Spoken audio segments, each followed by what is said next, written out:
আজব ফাতোয়া তারাপীঠে পুজো দেওয়া নিয়ে। আজব ফাতোয়া হোটেলের মাথায় বাজ ভক্তদের।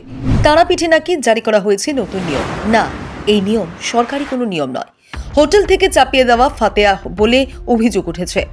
হোটেল ঘর যে পান্ডার ঠিক করে দেবে, সেই পান্ডার মারফতই নাকি পুজো দিতে হবে পুণ্যার্থীদের। সম্প্রতি এমন অভিযোগ উঠতে শুরু করেছে। সমস্যার মুখে পর্যটকরা। এমন নিয়মের ফলে পর্যটকদের পাশাপাশি সমস্যায় পড়েছেন তারাপীঠের পান্ডা দালালের একাংশ। এই অভিযোগের কথা স্বীকার করে নিয়েছে হোটেল অ্যাসোসিয়েশন। সংগঠনের সভাপতি সুনীল গিরি সংবাদ মাধ্যমে বলেছেন, আমাদের পক্ষ থেকে স্পষ্ট করে জানিয়ে দেওয়া হয়েছে, কোনো পর্যটকের উপর এই ধরনের কোনো নিয়ম চাপিয়ে দেওয়া যাবে না। যদি কোনো হোটেলের বিরুদ্ধে এই ধরনের অভিযোগ ওঠে, তাহলে তার বিরুদ্ধে কড়া ব্যবস্থা নেওয়া হবে।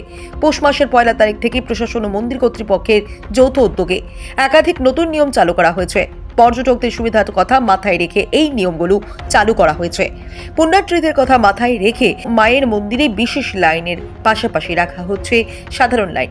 তবে হোটেলের ঠিক করে দেওয়া পান্ডার মাধ্যমে পুজো দিতে হবে এমন কোনো নিয়ম চালু করা হয়নি। বিগত কয়েকদিনে একাধিক পর্যটককে এরূপ ঘটনার সম্মুখীন হতে হয়েছে বলে অভিযোগ উঠেছে। বিষয়টি মন্দির কর্তৃপক্ষের কানেও গিয়েছে, যদি এই অভিযোগ কতটা সত্যি আর কতটা মিথ্যে সে ব্যাপারে কর্তৃপক্ষ স্পষ্ট করে কিছুই বলতে পারেনি। তারাপীঠে নয়া নিয়ম ঘিরে তরজা।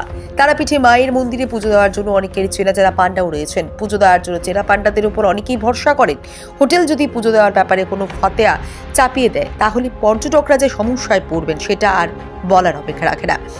একইভাবে দ্বিধায় পড়েছেন দালালরা। পর্যটকদের হোটেল ঘর পাইয়ে দেওয়ার বিনিময়ে সেই হোটেলের কাছ থেকে কমিশন পেয়ে থাকেন দালালরা।